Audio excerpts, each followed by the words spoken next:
Hello everyone and welcome back to another episode of The Damage Report, still under lockdown. Hope you're all well. We've got a special treat for you today. In addition to an awesome jam-packed rundown full of important news and depressing news and dark news and maybe a little bit of funny news, we also have someone joining me today as co-host for the first time ever.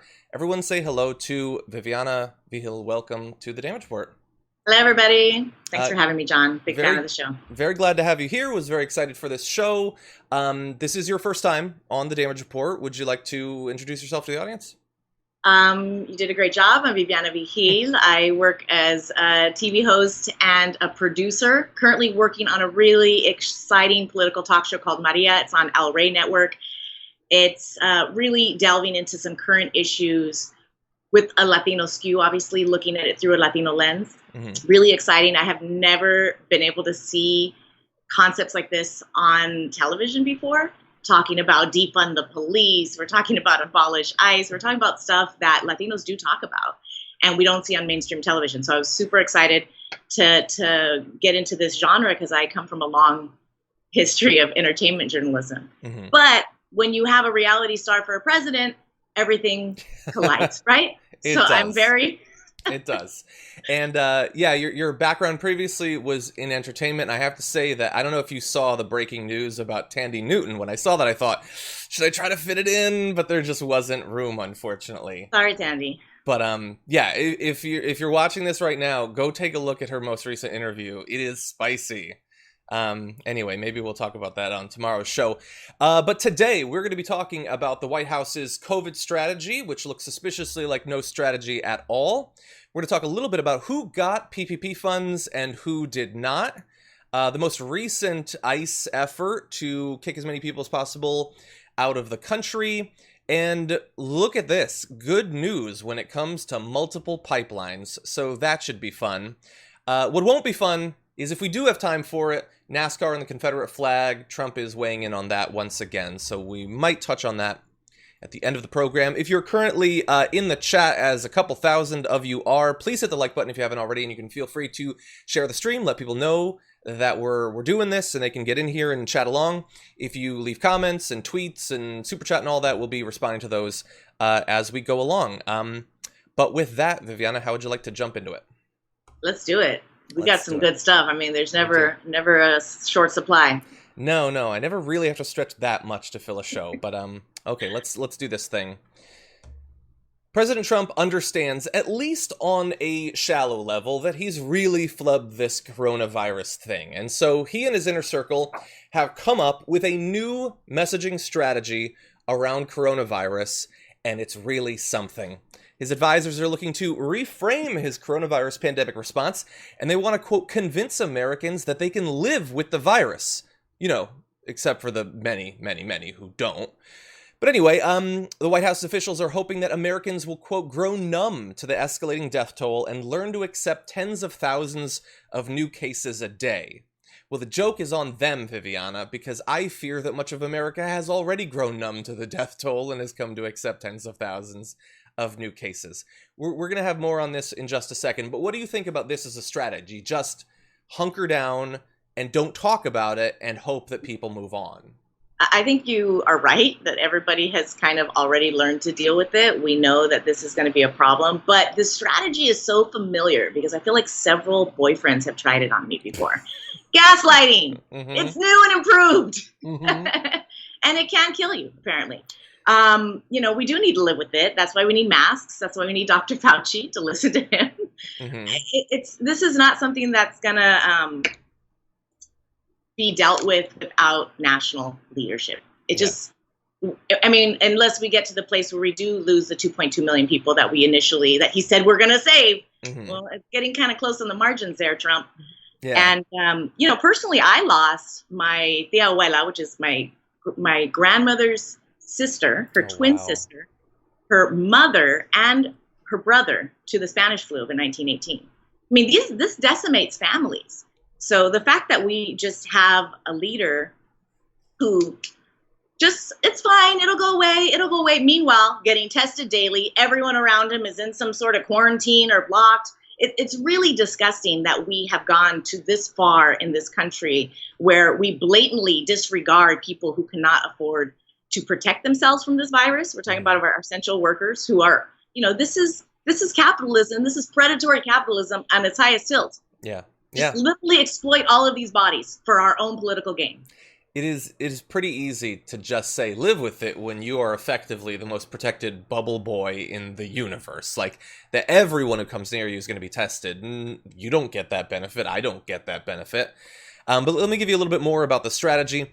The goal is to convince Americans that they can live with the virus, that schools should reopen, professional sports should return, a vaccine is likely to arrive by the end of the year, and the economy will continue to improve. There are issues with literally every section of that sentence. The idea that a vaccine is going to come by the end of the year is nice to think about and could happen. More resources are being put into this vaccine than the development of literally any vaccine in human history, but that is no guarantee that it's going to happen. And we know that even in the best of times, it takes years to put together a vaccine. So we'll see. And the idea that the economy will continue to improve, you can cross your fingers and close your eyes and hope that that's going to happen. But if cases start exploding even worse than they already are, and if deaths start to reflect the rise in cases, that is going to have an effect on the economy, whether they want it to or not. It already is. I mean, we're getting to the end of the eviction moratoriums. We're getting to the end of credit cards waiving their minimum balances. We're getting to the end of, these protections for missed payments, et cetera, for mortgages. Things are going to come to a screeching halt very soon. And we have no way to protect ourselves as a nation. If we think back to how this nation reacted to the polio crisis and the leadership, not just national leadership, global leadership that came together to solve this problem, had we not, who knows where we would be as a society, as a global society. I mean, it was killing people. Disfiguring people, doing all kinds of stuff. And we are not taking this seriously. Yeah. And we're seeing that disfiguring now, that even people who are lucky enough to survive an infection with COVID-19 can have lifelong ramifications from that. They might need lung transplants or transplants of other organs and things like that. I can see people in the chat talking about the fact that in the last 24 hours or so, there is increasing evidence in Texas that the coronavirus is mutating and becoming even more contagious. That doesn't mean also more deadly. It could be a less deadly version. Fingers crossed again. It's nice to just hope that the best is going to happen. And people are talking about how countries that have done a bad job on this, like America, like Brazil, like Bolsonaro is now diagnosed as positive for COVID. Maybe that's what it will take for Trump to take this seriously, is for him. Hasn't he had it twice now? Hasn't he? I mean, God only knows. We do know that the girlfriend of, one of his kids, not necessarily one of his favorite kids, but the girlfriend of one of his kids has it. Maybe that's close enough to get through, but I don't count on it. And I want to read one more quote from this write-up about their strategy. One senior administration official said Americans will have to, quote, live with the virus being a threat, and goes on to say, quote, they're of the belief that people will get over it. Or if we stop highlighting it, the base will move on, and the public will learn to accept 50,000 to 100,000 new cases a day, which is roughly what Dr. Fauci had been saying recently we could hit. It's entirely possible that we're already hitting that. We're just not finding it because we're not doing quite enough testing. In terms of that stop highlighting it, they've been doing their best for literally months at this point to stop highlighting it. But what we're not going to do, hopefully in the media at large, but I can only really speak for the Damage Report and the Young Turks, is we are going to continue to highlight it and not let people forget that this was one of the biggest domestic government failures in the history of the United States. Huge. Absolutely huge. So the White House has this new narrative, just live with the coronavirus, if you can. And it's been amazing how fast Fox News has taken that up. Take a look at this from the most important news show in the history of mankind, Fox and Friends. Here's Brian Kilmeade. Is the message from the president from here on in being that the cases are growing and it's the state's opportunity to get it under control in Texas, Arizona, and Florida? We have to live with this. We have to live with the virus, and we have to go on. And is that a change of tactic? Instead of crush the curve, then the curve's going up, but you're not going to shut down the economy again. Is that the theme? Well, we're not going to shut the economy down again. I think. Okay, so I mostly cut off Mark Meadows because no one should ever listen to more than a second or two of him. But with Brian Kilmeade right there, you saw he basically just said, oh, we've got this memo from the White House that they want people to just move on, so I will use literally those exact same words and just say, is that what we should be doing? Should we just move on? Should we just live with it? It's a pretty tight circle there between the White House and Fox News. It's like every New Year's resolution I've ever made. Like, I'm going to, and then I'm like, nah, it's all right. Yeah.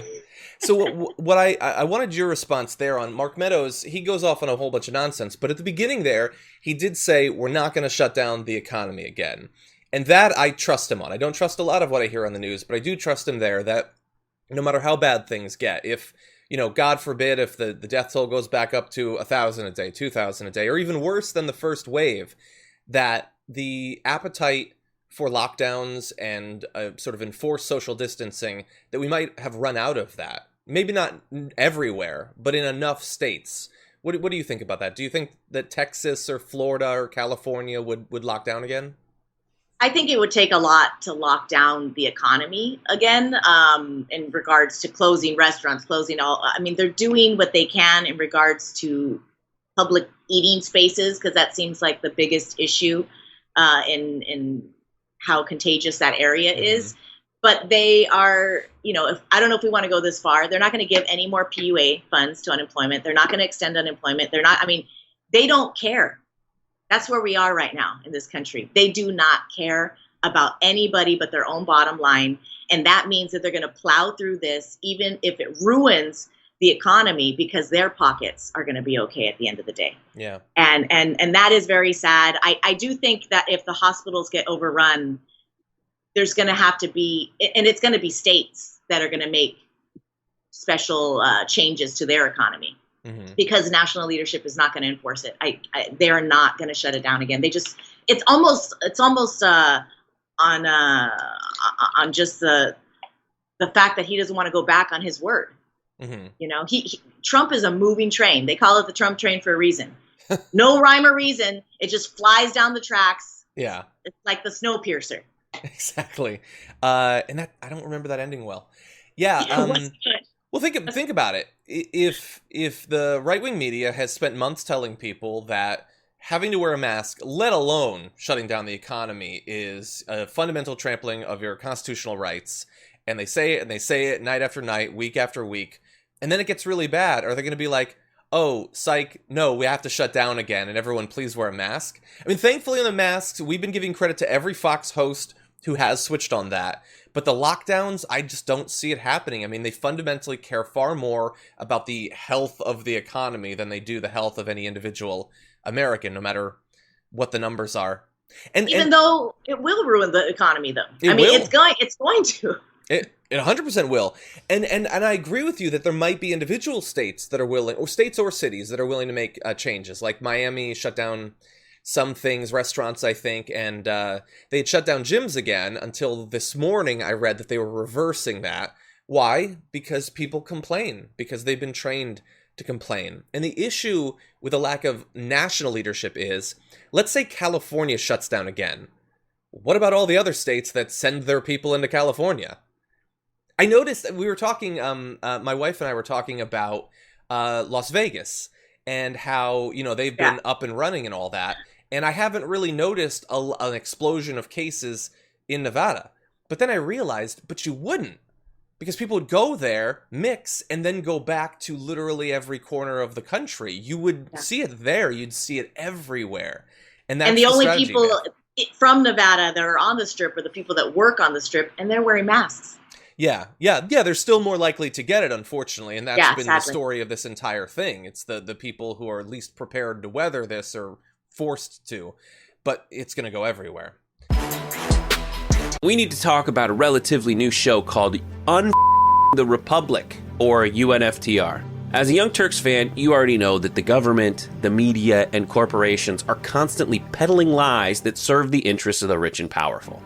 But now there's a podcast dedicated to unraveling those lies, debunking the conventional wisdom. In each episode of the Republic, or UNFTR, the host delves into a different historical episode or topic that's generally misunderstood or purposely obfuscated by the so-called powers that be, featuring in-depth research, razor-sharp commentary, and just the right amount of vulgarity. the UNFTR podcast takes a sledgehammer to what you thought you knew about some of the nation's most sacred historical cows. But don't just take my word for it. The New York Times described UNFTR as consistently compelling and educational, aiming to challenge conventional wisdom and upend the historical narratives that were taught in school. For as the great philosopher Yoda once put it, you must unlearn what you have learned. And that's true whether you're in Jedi training or you're uprooting and exposing all the propaganda and disinformation you've been fed over the course of your lifetime. So search for UNFDR in your podcast app today and get ready to get informed, angered, and entertained all at the same time.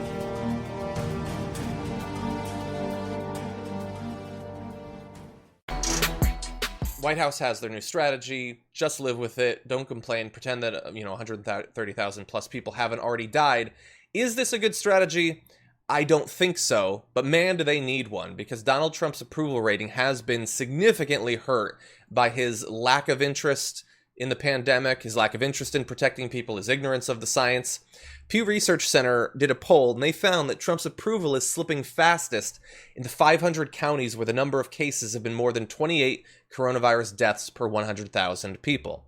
So I guess this isn't really shocking, but it is good to know that in the places that have been hardest hit by this pandemic, they do make the connection between the suffering they've seen firsthand and the people that have been responsible for that suffering. Let me give you a little bit more information. Pew surveyed voters in late March and the same people again in late June and found 17% of those who approved of the president in March now disapprove.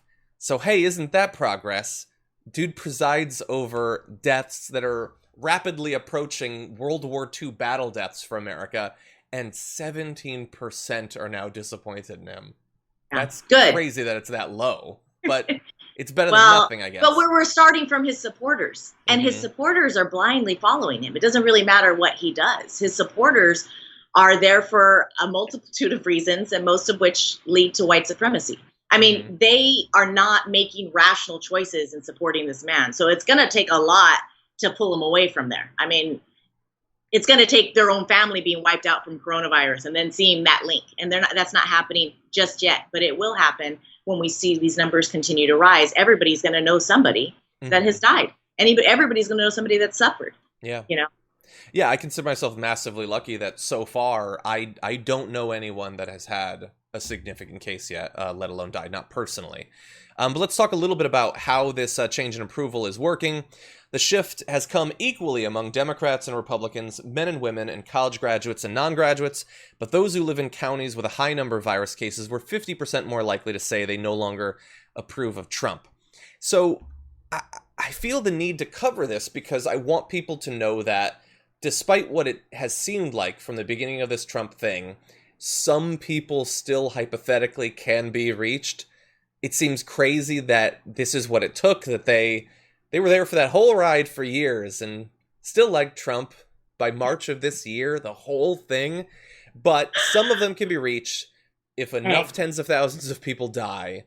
And the reason that it's important is that if Donald Trump's strategy is to continue to not take this seriously and to do fundamentally even less than we already have to protect people, then it is likely that we will see more people die and it will hurt him even more. It's a terrible strategy, pragmatically.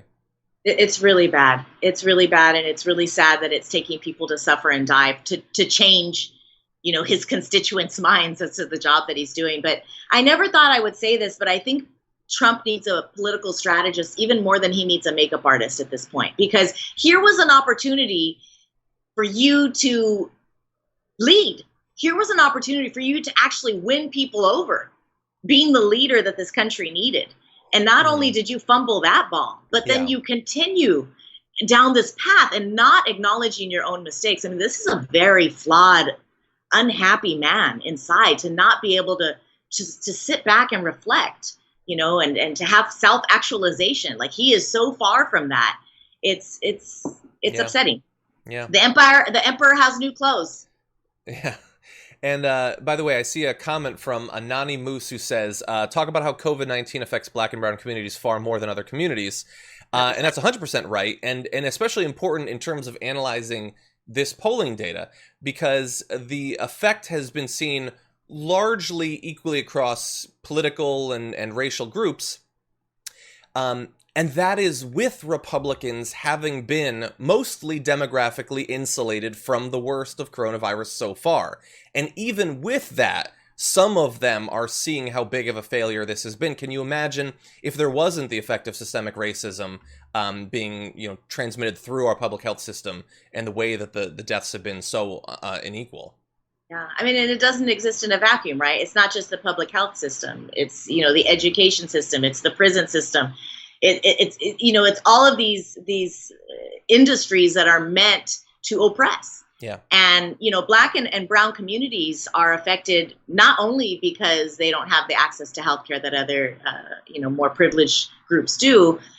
They are in the lower socioeconomic stratus as well. And that is intentional. Mm-hmm. So it's not just your ethnicity that is making you more susceptible to this virus. It's your economic situation, which is tied into, how this country operates and who it exploits. Yeah. And so it's not surprising to see that Black and brown people, but we're going to also see disproportionately poor people affected by this. 100%. And poor people who have lost tons of jobs, tens of millions, got so little help during the initial rounds of legislation. And even that is going to seem great in comparison to the lack of interest that largely both parties seem to have and doing a renewal of those sorts of supportive funds. How sad that people are excited about $1,200. If you even got it. If you even got it. If you were lucky enough to get it. While for most working class Americans, government assistance came in the form of a little bit of extra money, maybe $1,200 if you get it, and if you lose your job, there's a chance that you could, for a limited period of time, get a little bit more in unemployment assistance. The government was quite generous when it came to providing assistance to businesses that needed help, and in some cases, very large corporations. And in some cases, the distribution of those funds has seemed a little bit suspicious. Let's talk about a little bit of who got money and who didn't in the PPP funds. The Kushner family, large chains backed by private equity, Wall Street investors, Kanye West, members of Congress, and the law firm that represented President Donald Trump during the Mueller probe were among the thousands of beneficiaries of a COVID-19 relief program aimed at rescuing struggling small businesses and keeping workers employed. This is according to new federal data released Monday. So bear in mind, this is what we've learned in about 1 day of delving into this. They're struggling, John. They're struggling. It's so hard. You want an example of the struggle? Let's talk about small business Soho House, the exclusive membership club controlled by billionaire... Underdogs, exactly. I wouldn't know. I'm not allowed in. Same. They received loans totaling $9 million to $23 million by applying for 7 loans through its locations in a number of different cities. Last month, Soho House raised $100 million from private investors, including billionaire Ron Burkle, that gave the company a valuation of $2 billion, equal to its pre-pandemic valuation. So, is it hypothetically the case that they would have had to lay some people off? Certainly. And if the money went to saving those jobs, good. The business seemed to be on pretty good financial footing, though. Yeah. I'm going to argue that it's not what it looks like. I have a feeling, because Soho House is very strict about who they let in and what age they are. And the older you are, the more you have to pay. So I think that this was just Donald Trump's way of getting in and getting in the membership so he can go and play with the young kids. No? Do they really do that with the age? Yes. Oh, yeah. Can you? If you're like under 25, you have like a much smaller fee. It's like really cheap. They want all the young people there and then all the old cats. So Trump had to pay like 10 times more. Exactly. No, it's sick. That's the 23 million. I get it. Small businesses. Is Soho House a small business? Isn't it international? I believe it is. Yes. But... Yeah, it's odd, and it's not just to focus on them. We're not surprised. No. What about this? More than 400 country clubs and golf resorts received PPP funding. Well, obviously, they didn't even have to apply; it was just automatic.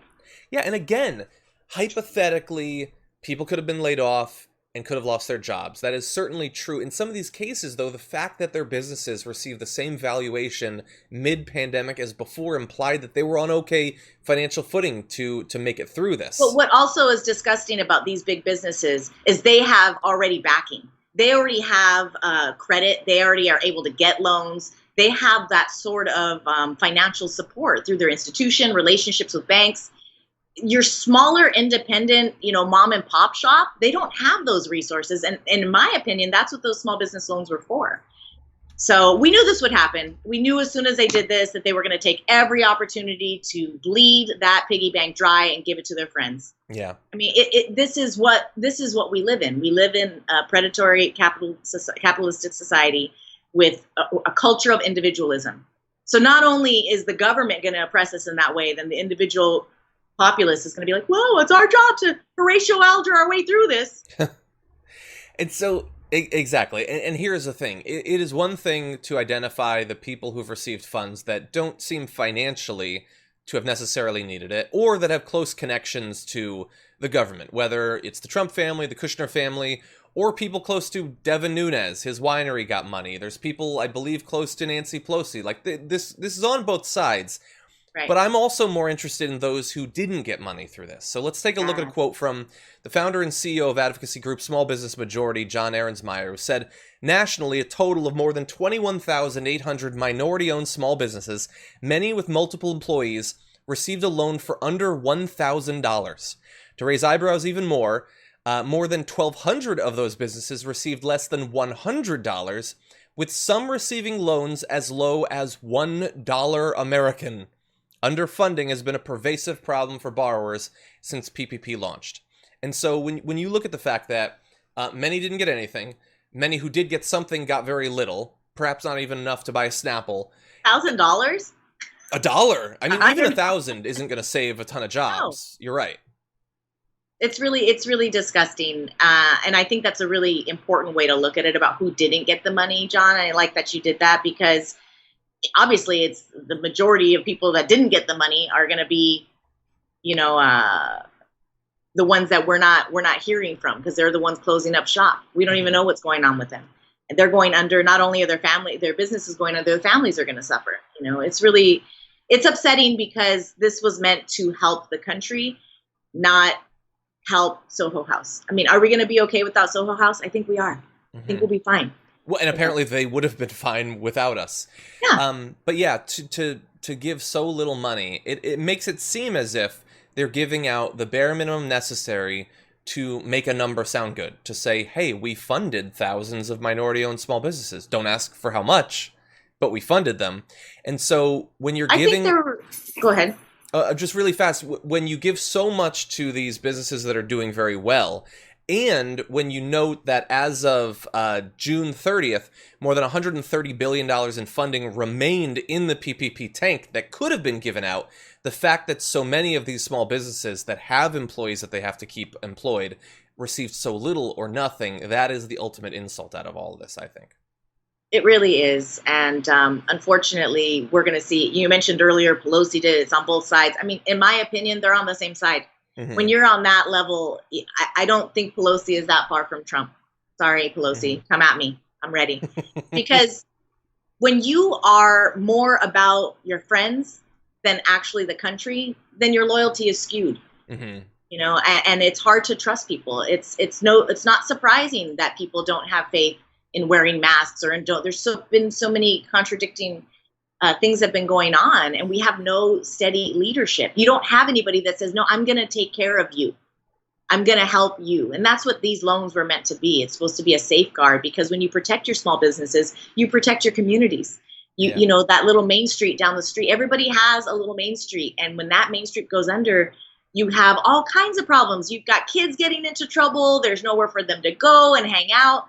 It's really upsetting that we have, small businesses that could have used 10,000. Yeah. Hey, 10, 20,000. It's nothing. It's a drop in the bucket. Meanwhile, I think you said earlier that the Ayn Rand Institute got money. I mean, isn't that against her philosophy? Yeah. I mean, that sounds a lot like socialism to me. Mm-hmm. I just don't.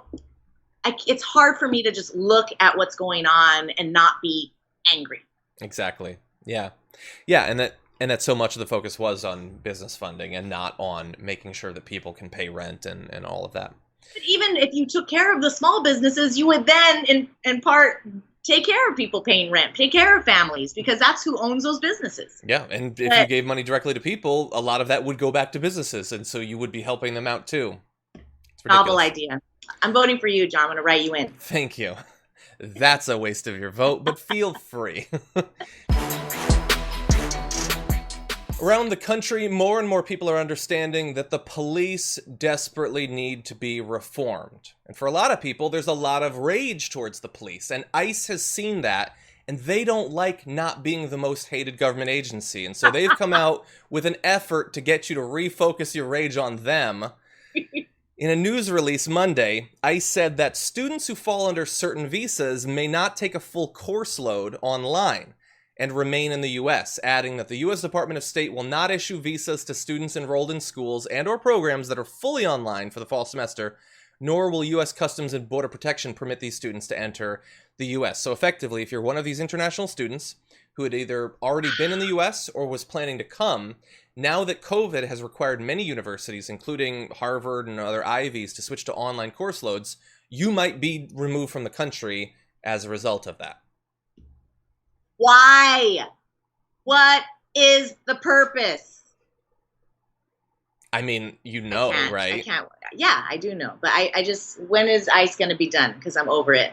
Mm-hmm. And it's disgusting. This is disgusting. This is really meant to further the chasm between immigrants and Americans, who are mostly immigrants. It's their method in trying to do what Trump wants to do and really crack down and use any sort of tactic they can to create fear, to prevent people from trying to make a better life for themselves. I'm done with ICE. It needs to be canceled, abolished, flattened, melt it. Yeah. AOC was very big on pushing that initially. It's should be. Totally unnecessary, and I think that we'll have more evidence on this in just a minute, but the Trump administration sees that in a time where people are scared, and economically we're not doing well, in terms of public health we're not doing well, and they've done everything they can to turn people's attention away from domestic government failures, and instead to China did it. They probably rightly believe that more Americans are going to be okay with targeting immigrants in a number of different ways. And sadly, they are, actually. Probably, right. Unfortunately. Now, ICE says that students currently enrolled in the U.S. should consider other measures like transferring to schools with in-person instruction. Super simple. Because those are allowed right now. Yeah, just switch colleges. Just start your own university. Yeah, or if you're a grad student, just switch graduate programs. Work on your doctorate elsewhere. It's easy. It's easy. And so I wanted to give credit to Miriam Abaya, public policy associate at the Young Center, who had a couple of tweets about how ridiculous some of these asks are for international students. She says, what if students are going back to countries without good internet connections, or where the time difference makes it difficult to join classes online? This makes it so difficult for these students to continue to get the education they paid for. And let's focus on pay here. Most international students don't get financial aid. They have to pay the entirety of their tuition up front. I have so many friends who struggle to put together the money to pay for a whole year. She says her husband did. This is just a slap in the face. So they tell all these students with very little time to go, fundamentally change everything about your education, but don't worry, you can just go back home or whatever. And of course, not knowing or not caring that is not easy for many of these students.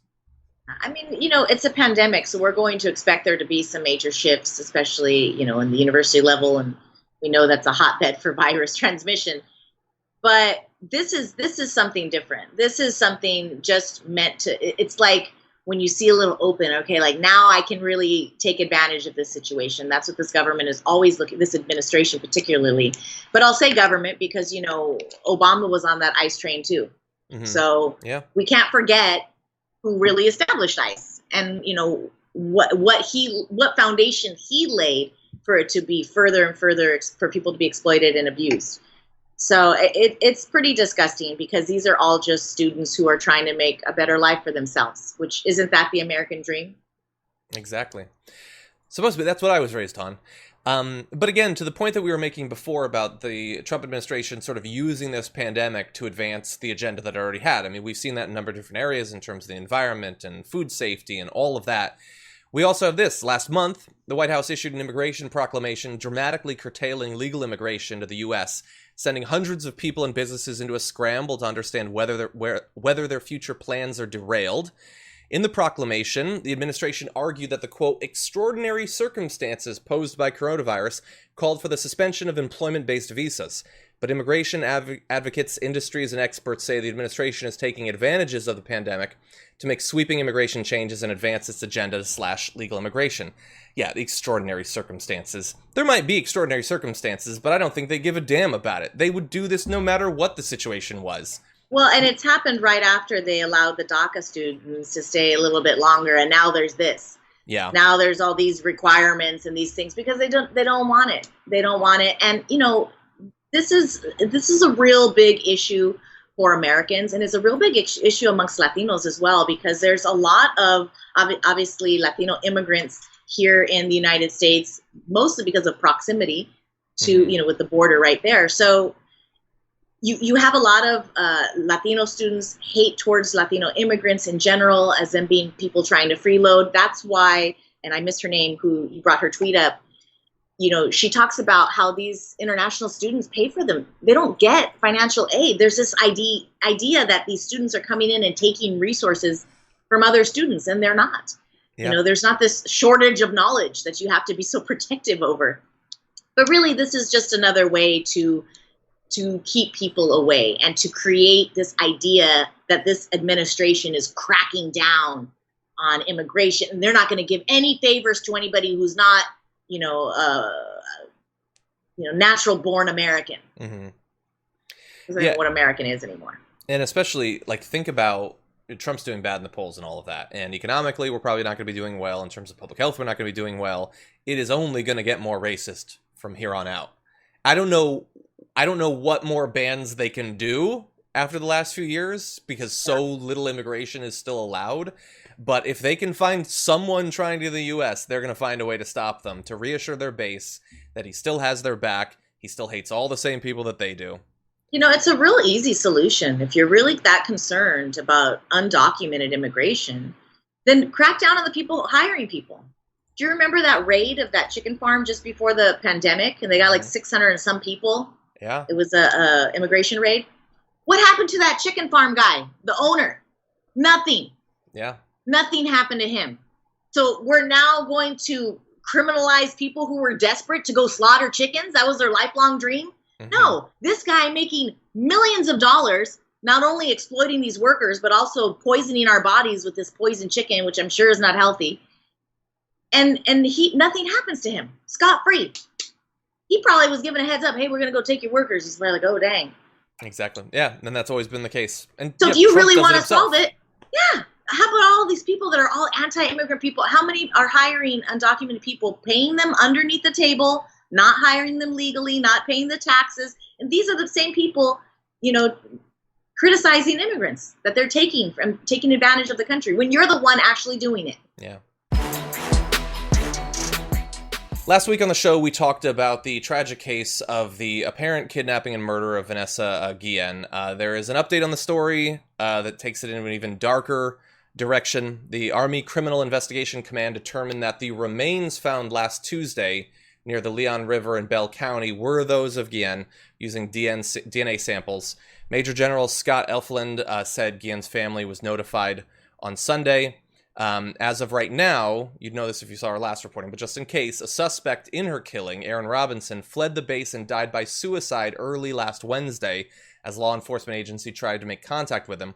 A woman described as his girlfriend has been charged and is accused of helping Robinson dispose of the remains. She appeared in court by video yesterday, and when asked whether she understood the charges against her, she replied, "Yeah, sure," and told investigators that Robinson told her that he had killed a female soldier by hitting her on the head with a hammer at Fort Hood on April 22nd. So, we sort of suspected that this was where this was going, but having the confirmation, I can only imagine for the family, how disheartening that must be. It's so upsetting. As soon as I heard about her missing, I knew she was dead. Mm-hmm. I knew she was dead because I've dated somebody in the Army, and I know what goes down there. And I knew she was dead. It's really upsetting and horrible. I have to say my condolences to her family and her friends, everyone that knew her. She must have been a strong chick. Her sister was bad. Did you see her going at it? Her sister is powerful. Mm-hmm. This family, they really created they have real tough character, this family, you know. Yeah. And you know, this really hit hard with the Latino community because there's a lot of pride in being part of the military for Latino families. And I think it goes back to especially Mexican families, Latinos fighting in every American war that there's ever been. I mean, even on both sides of the Civil War. And it's part of this forced assimilation, right? You want to be American, then you're going to fight for us, right? You're going to be on our team. And that's still happening today. We have undocumented soldiers, you know, fighting for the United States, their country, so that they can get citizenship in return. And then that's not even being given to them. So this is still something that's going on. And, you know, there's a lot of Latino families who feel like they made it. They're really Americans. That you can't tell them that you're not an American when you're fighting, you know, with the uniform on. You're actually, so I'm sure her family was very proud of her to be there. I'm sure she was proud of herself. Yeah. And then we think about, you know, the culture of the military, this culture of violence, this culture of toxic masculinity, and what it must be for a woman of color to enter that world, and how difficult she must have had it and how much she must have fought. So there's so many layers to this, you know. Then we look at, you know, the Me Too movement, obviously, in with that through that lens. You know, this is somebody who was a fellow soldier, and who her family reported she was being harassed, sexually harassed, by this soldier who has allegedly killed her. You know, why would she want to say anything? Why would she want to report it? You know, legislation, we can create all the laws that we want, but implementation is what counts. And right now, our society, which is one of toxic masculinity, which is one of violence, this is American culture. We promote this military. We promote this, you know, culture of silence within the police community. We promote the culture of silence within the military community. Mm-hmm. This is, you know, especially Army wives and Navy. I mean, they have this real camaraderie. Yeah. Are we shocked that she's not reporting this? You know, of course they're going to blame her. Well, she should have said something. We would have helped her. No, you wouldn't have. Yeah. And she probably did say something, and that's what happened. Yeah, and we know, you know, nationally, they don't pay attention to these claims, sexual harassment or sexual assault. Rape is considered just sort of a cost of doing business. It had been used in arguments to not have male-female units was, well, I mean, come on, what's going to happen? I don't know. What are you going to stop from happening? Why don't you? We say we want to support the troops. We say that there's no greater thing you can do for your country than to serve it in the armed forces. But if you're a woman, I mean, you get what you get. It's the military. How could we possibly change it? That's effectively what they say. And this particular base, I'm sure you know, had effectively like a human trafficking ring just a few years ago, forced prostitution for female soldiers. So it's not like this particular base doesn't have its problems. And even after that had been uncovered, apparently not that much reform had actually been put into effect. This is just a small microcosm of the national crisis we have on violence against women.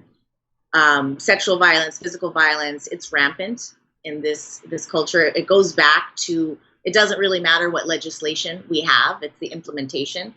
I mentioned dating somebody in the military. He actually physically assaulted me very severely. Somebody else called the cops show up, asked me in front of him if I wanted to press charges. I didn't even call. I had a black eye. And I was so scared. Of course I couldn't say yes. He was right next to me. Yeah. You know, and he knows who he is. Bad guy. This is the kind of world that people live in this society, where it's okay because, you know, they have PTSD, so they might flip out or they might this. But when you're a true feminist, when you really believe about equality within the genders, then I don't think that men can't control themselves. I think that men can be around whomever they need to be around and still get their job done, because I know a lot of men like that. So I refuse to believe women can't be in the military because they're going to get raped. Can you believe they're going to be naked around people? Well, control yourself. You're a human being. Exactly. So there's really no reason for us to have these, rules about who can be in the military, who can't, or that's the cost of doing business. The same thing for LGBTQ people in the military, being harassed, being killed, being, tortured in some ways, emotionally. Yeah. It's a real big problem. And it all goes back to the violence of women. I mean, we go back to the rule of thumb. You know that one, right, John? That it was okay to beat your wife as long as it was no thicker than your thumb. Mm-hmm. I mean, these are this is what our government, this is what our society was based on, that you own your wife, you own women, you own children, they're chattel. And we have to get past that. And the military is archaic. We know this already. So what is going to solve this? I don't know. I don't have the solution other than, defunding the military. Getting rid of all of it, John. I don't know. Taking reports of sexual harassment and assault in the military seriously would be something. Vanessa's not even going to get justice. Yeah. They're going to be like, oh, well, it was a consensual relationship. Blah, blah, blah. And then let's talk about Cicely Aguilar, his girlfriend, mm-hmm. who, she was a part of this, right? And she seems Looney Tunes. Obviously, she was dating a murderer. But let's not think for 1 second that she also wasn't being abused by this man. I'm certain if he's over here smashing skulls with hammers, he's beating the heck out of Aguilar, too. Yeah, that's possible. So, not that makes what she did right or, it was okay. But she must have been in a real wonky situation to be so afraid of this man or to be wanting to please him so much that she's willing to get rid of a body of a woman. It's just insane. Yeah, she might have been afraid that once she knew about it, that she could be next. Or he might have said she might have just been in a panic because he abuses her emotionally or physically. And when you're in that kind of an environment, you don't really know which end is up and you just do what you got to do to survive. Yeah. I don't know what her situation is. I'm glad that she's cooperating at this point. I hope it leads to more information and justice for Vanessa and her family. Hope so. District Court decision with some good news for environmentalists and Native activists who've been fighting against a number of different pipelines. The Dakota Access Pipeline, an oil route from North Dakota to Illinois, must shut down and clear the entirety of its lengths of oil while an environmental review is pending. This decision, which could be subject to appeal, so bear that in mind, is a victory for the Standing Rock Sioux Tribe and other Native American environmental groups and a significant defeat for President Trump, who has sought to keep the Dakota Access Pipeline alive, and who I will never forget was very vocal while the Standing Rock protests were going on, saying that they should have been brutalized even more than they were being. He was obviously hot to finish that pipeline as fast as possible, but at least for now, there is a sort of stay on it. And we have a statement from the chairman of the Standing Rock Sioux Tribe, Mike Faith, who says, "Today is a historic day for the Standing Rock Sioux Tribe and the many people who've supported us in the fight against the pipeline." So, again, it could be appealed. Yes, it could. Yeah, you're right. Let's take a second to say good. But it could be appealed. And or it could happen that the environmental review is done and they decide it has a small enough... For a second. What's that? They're going to be pumping oil through it again in a few years. You think? Yeah, it's entirely possible. That's my fear. I mean, it really depends on the next administration, because the next administration could stop it. Mm-hmm. But we have not seen it admitted. Even Obama was promoting clean coal and fracking. So I don't really know that Biden, if he has even a chance to do anything, would do anything to protect this land. Yeah, I don't know that he would. Obama was able to be convinced to put holds on a few pipelines for a little bit. And so the oil companies waited and then eventually got it once Trump was in office. Biden does not seem like any sort of warrior against dirty energy. So we'll have to see on that. You know what irks me about this though, John, is that the judge cites, environmental protection, violations, and they need to look at the environment for. Never mind that it's disrespecting sacred sovereign land. Never mind that you're violating the Treaty of Laramie.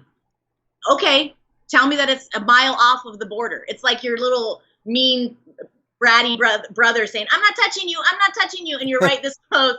That's what they're doing. "I'm not touching you, you're there." This is just, why is it that the land is more important than the people?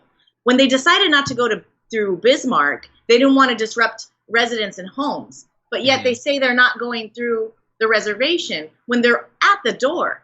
Yeah, 100%. And this is a Eurocentric view of what a home is. What is home? It's land. For Native peoples, it's land. So the fact that we're still saying, oh, it's environmental protection, let's talk about what it is. I mean, I know that this government has never respected treaties, but we continue to colonize, abuse, and exploit Native people. Like, I'm surprised there's any left. I mean, I have a smidge of indigenous in me, but even that's been smushed with your, European genes and whatnot, being, Mexica. So I really hope that this stays, but I don't think it's gonna. Yeah. Because they're just gonna do the Army Corps of Engineers is gonna do, which they said they already did, right? It was perfect. Everything was perfect, to quote Trump. But we'll be back. We'll be visiting this again, sadly. And there'll be oil pumping, sadly. And there'll be sadness on that land again. Unfortunately, probably. It's been a long story. It goes on. Recent SCOTUS decision upheld a Montana judge's April ruling that the Trump administration violated the Endangered Species Act by issuing a water crossing permit for Keystone XL, a separate pipeline, without fully assessing the damage the pipeline could inflict on wildlife along its planned route from Alberta, Canada to Nebraska. The ruling means almost all Keystone XL construction is delayed until 2021, which does put it into the next administration. It would be great if Biden would take this sort of thing seriously and would commit to the Green New Deal, which in name he says he does. Does he know what that is?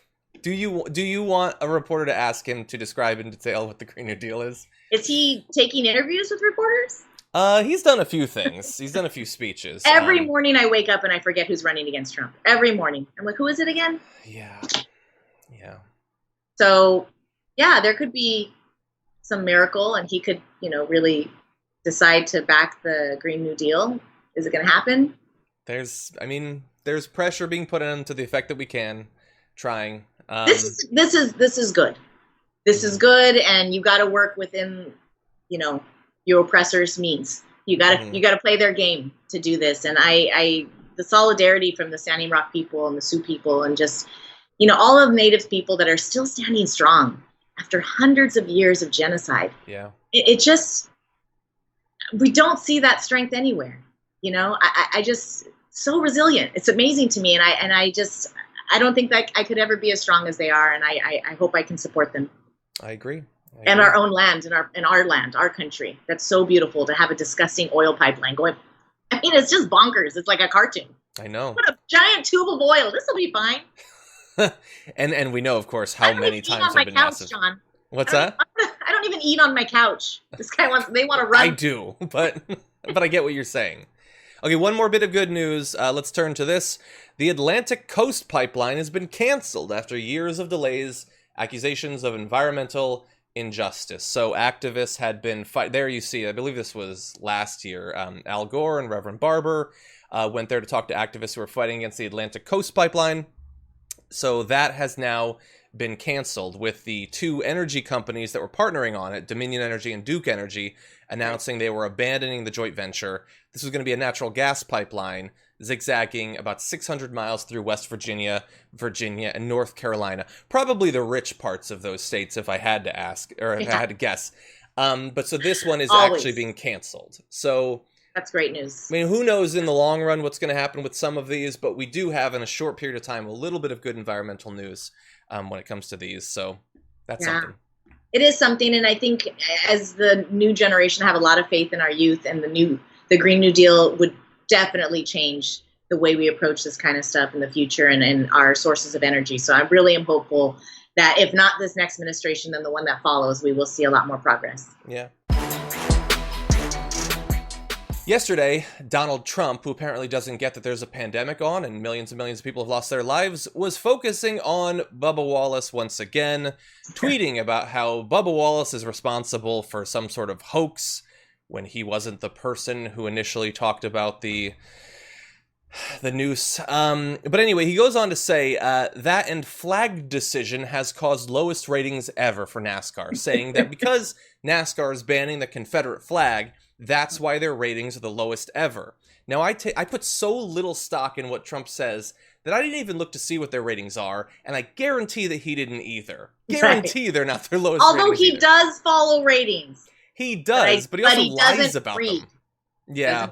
So anyway, he's once again talking about the Confederate flag. Why is he so focused on it? Well, reporters have reached out. He's not necessarily going on record with more about it. But we do have his spokeswoman, Kayleigh McEnany, who was asked and said this. I'm asking you about the Confederate flag. So my question is, why is the president so supportive of flying the Confederate flag? The president never said that. Again, you're taking his tweet completely out of context. The president said that NASCAR saw bad ratings because they took down the Confederate flag, banned the Confederate flag. Does he believe NASCAR should fly the Confederate flag, and why don't they fly it here? The whole point of the tweet was to note the incident, the alleged hate crime, that it in fact was not a hate crime. At the very end, the ban on the flag was mentioned in the broader context of the fact that he rejects this notion that somehow NASCAR men and women who go to these sporting events are racist. So it wasn't just a brief mention. It was the point that he was making, was the NASCAR is a laughingstock because they're not allowing people to fly the Confederate battle flag anymore. He's definitely focusing on it. She's trying to pretend that he's not. But what do you think about this recent turn, this focus on the Confederate flag? Well, first of all, she looks so uncomfortable when she's lying. And she was Regina George from Mean Girls when she was in high school. Doesn't she look like that type? She's like, first of all, and she knows she's lying through her teeth. And it's embarrassing for any administration to be defending a losing flag that is not of your country. Mm-hmm. I don't understand it. I understand how symbols have power, and there are a lot of, and I hope I don't get hate for this, but I'll take a chance. There's a lot of poor white people mm-hmm. who have really hung on to the ideals of the South and the Confederate, and perhaps it's not for racist reasons, which I find hard to believe. But when symbols get corrupted by evil, like the swastika, it used to be a symbol for abundance within Native American cultures. Well, now the Nazis ruined it, so we can't use it anymore. Guess what? We can't use the Confederate flag anymore. It's over. It's done. It's not surprising to me that Trump is doing this because he really wants to play up to this base that gets fired up about white supremacy. And when you have the Confederate flag, that is the literal flag of white supremacy. So for him to be going up there and asking Wallace for an apology. I mean, the very fact that there was a noose up in a garage, period, in NASCAR just shows you what kind of environment this guy's dealing with, whether it was intended for him or not, and just was left over from the tenant previous. Mm-hmm. I mean, it's still, who puts a noose in there? What? Yeah, is it better that it wasn't targeted at a person, that it was just, it was already there. Wanted a noose somewhere.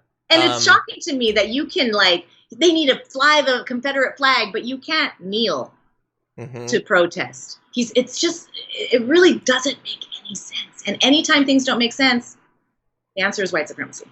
Yeah, right. Yeah. And so, look, Trump obviously believes that his only chance in this election is to fire up his white base around racial stuff. But Kayleigh has to sort of pretend that it's more nuanced than that, saying things like the president has made clear he was not taking a position one way or the other. He has not made that clear. He has not made that clear. No, he only said that their ratings are down because they're not flying the flag. He's not saying whether that's a good or a bad thing. Ratings going up or down could be good in either way. But anyway, here's the interesting thing. I really wanted to play this. CNN featured this not too long ago. And it's Trump being asked about the Confederate flag, not this year, but back in 2015. And here is what he had to say it back when he was still running for president. You're the lone Republican presidential candidate who has yet to weigh in on whether or not you think the Confederate flag should be flying above the State House in South Carolina. Do you think it needs to go? I think it probably does, and I think they should put it in the museum, let it go, respect whatever it is that you have to respect because it was a point in time, and put it in a museum. But I would take it down, yes.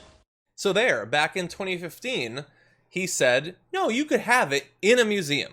Don't have moment of clarity. What's changed in the past 5 years? He doesn't like, and his base doesn't like, when people are called racists.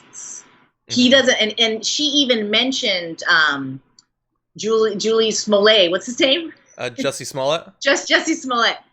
Now I just call him Juicy, like Dave Chappelle. She even mentioned that. because that's something he gets really mad. He gets mad when you say something is racial, and then it turns out that it's not exactly, not that it wasn't racial, because let's be sure, a noose is racial, racially motivated, but he gets mad when people are wrong a little bit. Oh, you weren't totally right. See, let's just get rid of it. There's no racism. There's no prejudice. There's not. So I think that it irks him. So maybe this is something we can use in the future. We can just create all these different things that he can get mad about. Maybe. Could be fun. Anyway, look, it's his strategy. Just hold on to your butts, because there's more explicit racism coming. I mean, the tweeting out of the white power thing, and then, oh, I didn't hear the white power. Like, these are not mistakes, and they're going to become even more common, because he really believes that he just has to turn out 100% of his most hardcore base, and he believes, whether, like, if you're a part of that base, don't get mad at me. I'm not saying you're activated by racism. Your cult leader is saying that you're activated by racism, so take it up with him. But I want to say this, John, if I could, and I know we're running out of time. This is something that I'm trying to trademark this phrase, and it's really to appease all of us in this country, because here's the provocative statement: you don't have to be white to be a white supremacist. And this NASCAR flag situation just proves my point of, we have all been raised, even me, a woman of color, has been raised to be a white supremacist in this country. It's an ideology, meaning that certain things are better, certain things are more beautiful, certain things are right, certain things are wrong. And that's what this is all based in. I sent you a picture. I was oddly watching the Muppet movie, and there's Kermit in the back. Someone's carrying a Confederate flag. Why? This is how we've been bombarded by these symbols. It gets in there. So when you think American, you think a Confederate flag. I mean, this is where we're at. So we have to actively fight that from within ourselves. We have to unlearn white supremacy. And I'm including myself in that. It's not our fault that we've been, there it is, that we've been pressed. This has been shoved onto us in our society. We have to fight it every single day. You have to question yourself. Am I reacting to being, conditioned by white supremacy? Yeah. And I think that that's what this whole Confederate flag is. It's just an example of how every day, through media, through images, all this kind of stuff really trains people of color to think we're less than, trains other people to think they're better. Yeah. It's I appreciate you letting me say that, because that's something that I think really can make a difference if we all start acknowledging that we've been raised the same. Yeah. We have to change it. And I appreciate you saying that. And how would I have stopped you? No, I'm very glad that you point that out. You're 100% right. Unfortunately, that's the time that we have, but I want to thank you for joining us. It's been great to have you on. Where can people see more of either your work or social media or anything like that? You can check out the show I'm working on right now. It's an incredible talk show on El Rey called Maria. It's hosted by Maria Cardona. She's an incredible woman, so passionate. She's a little bit more centrist than I am, but I love working for her, and it really makes it a dynamic show. I will be appearing on that. I've heard you're pulling her a little bit to the left. I mentioned decolonization at least one episode. So I will be appearing on that show in a couple of weeks as well. And you can always catch me on Instagram, Viviana Vigil _. And please add me. I'd love to have more chats with your fans and your audience. I love your show. I love the audience. I love what you guys are doing. Thank you so much, John. It's so important. And thanks for having me. Thank you. Although I just remembered one thing. It's great to have you on. But we got to 2,300 likes, so if you could. Come on, man. Everyone just hold for 1 second. We've got a real treat for you. We got him. Oh, my God. That's Frank? He was dead asleep. Oh, so no. This is Frank. He's 13. Frank? He's 13? A little. He's gotten Botox. But yeah. Ha! He's got puppy eyes, though. He looks so young. He's like, I just woke up. Give him my coffee. Oh, jeez. Thank you. Well, thank you so much. Really appreciate you coming on. I'm sure that we'll be talking again with you very soon. Love it. Congrats on the show. You guys are doing great, kicking butt. Thank you. Talk to you soon, Viviana. With as bad of a year as 2020 has been, and with little good news on the horizon, the only thing I have to truly make myself feel better is seeing a billionaire taking down a peg or two, and we've got a great example of it for you today. Joining us on the show is Klippenstein, pseudo-journalist and douche about town. Now, Ken, that's not your real name, but that is what one of the most powerful individuals on the planet called you recently. What is going on? Yeah, I don't know how I'm going to come back from that. Klippenstein. If the kids in elementary school had known that one, I don't know if I would have developed into the person I am. It would have been, you'd be done. But no, that is what you have been christened by Elon Musk, billionaire, politically connected. His company now valued more than any other car company, or Coke, or all of these things. So how did we get to the point that you now have this epic feud with the guy that people used to compare to Tony Stark? Well, I've never reported on him formally, but he is a sort of figure of spiritual significance to a certain kind of Reddit libertarian, let's call him. I've said before that he's like a megachurch pastor for atheists, and it's not primarily the cultural stuff that I have a problem with. It's the ahistorical description of how he came to be who he is, which by and large, and he's fed into this, is this image of a kind of Tony Stark figure that just through his entrepreneurial chops was able to innovate his way into becoming one of the 200 richest people on the planet. And if you look at the facts around it, he was born to an extraordinarily wealthy family. The kinds of solutions that he's proffering up that I think give a lot of well-meaning people hope with respect to climate change and things, making electric cars, things like that. If you sort of look at that, I mean, how many people are going to be able to afford an $80,000 car or however much it is? These are not systemic solutions. I'm not saying, go ahead, buy your car that's electric, but what we need is really a political solution that business is not going to be able to offer, which is mass transportation. That's going to really reduce the amount of fossil fuels that are put out into the air. Not these sort of consumer-based solutions that, frankly, the vast majority of people are not going to be able to afford. Yeah, you're 100% right. And I certainly don't consider myself a libertarian, but I bet if you go back far enough, I probably looked up to him back before we knew much about him. He seemed like, man, like he'll just come up with an idea and then he'll do something about it. We'll have Hyperloop soon or something. And then as the years go by, you realize this is perhaps a bigger mess of a man than any man has ever messed. Like starting fights with like the people trying to save kids trapped in a cave by calling them pedo man and things like that. It just got weirder and weirder and weirder. And I think that the incident with you might be the culmination of that, where you had been tweeting to him and about him, and he took it apparently very personally, right? Yeah, so I put out a picture, Ghislaine Maxwell, who is said to have been, reportedly the madame of Jeffrey Epstein, who was tasked with, procuring and grooming these underage women to become, frankly, sex trafficking victims. It's what it's reported to be. There was a picture of her posing next to Elon Musk. And so just the day that she was arrested, I thought it was newsworthy to bring up this picture that had already been in the public domain. This is nothing new. I put it out and just said, oh, by the way, did you guys notice this? It'd be interesting to see his response to it. And people started replying to his tweets with it. It's such a ferocity that you could just scroll through his Twitter and every reply was just that photo again and again and again and again. And it must have gotten to him because he ended up having a very public meltdown about all of this, saying that Twitter needs to ban people that are, guilty of bullying and targeted harassment, which is rich coming from a person like him who's been reported in Bloomberg targeted a Tesla whistleblower. Yes. And according to that report, people hacked his phone.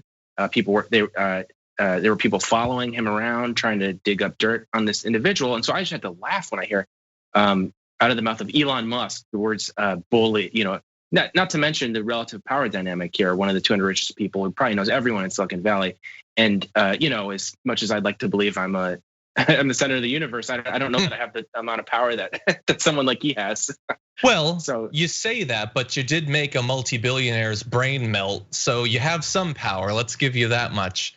Yeah, and so look, you're totally right about the whistleblower, but also like he is, whether he is still using your name or not, you are very much on his mind and have been for days. And he's tweeted multiple times over the past 72 hours about, banning accounts and things like that. This is, of course, a guy who's very often talked about how we need to cancel culture, and he doesn't like people being canceled. And you didn't even, like, all you did was bring up a photo that exists. You didn't take it, you didn't post for it. It's real.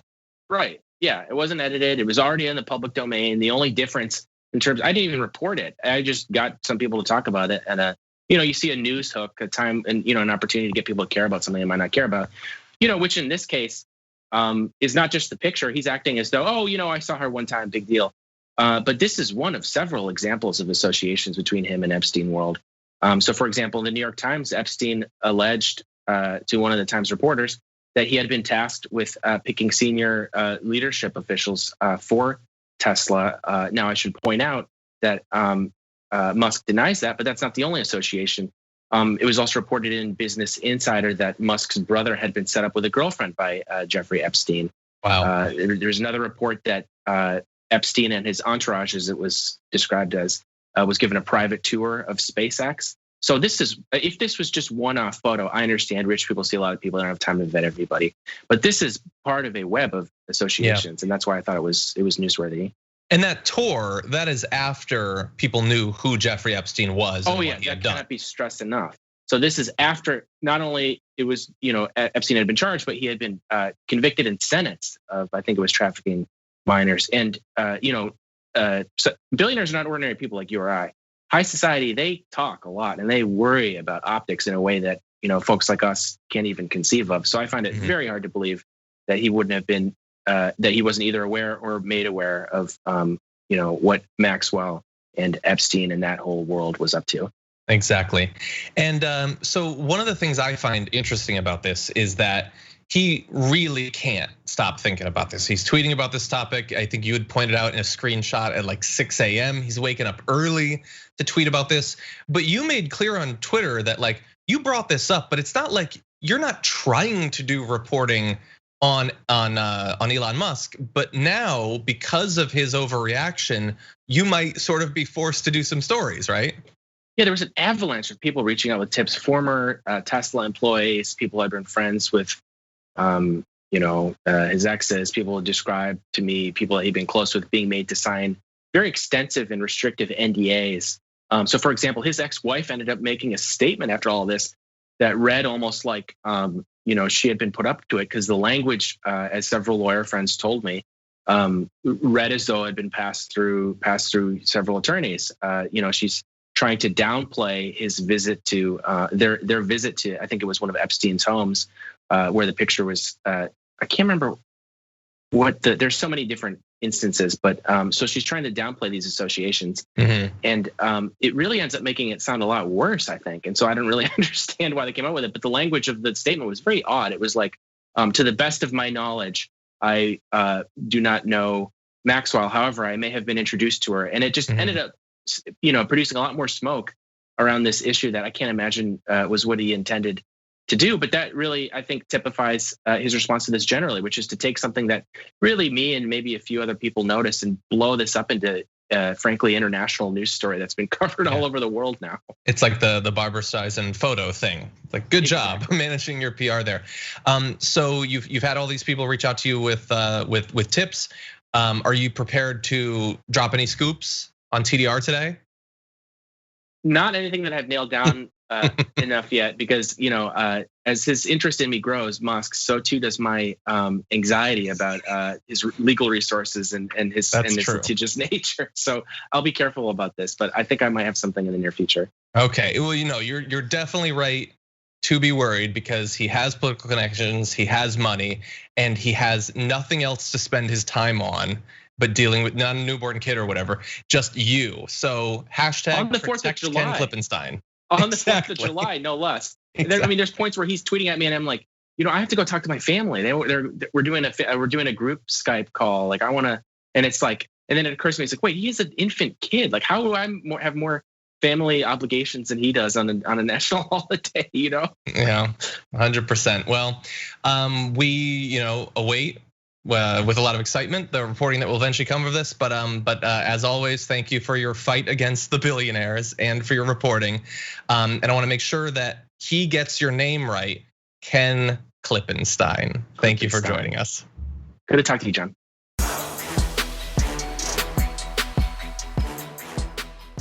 Thanks for listening to the full episode of The Damage Report. Support our work, listen ad-free, access members-only bonus content, and more by subscribing to Apple Podcasts at apple.co/TYT. I'm your host, John Adarola. I'll see you soon.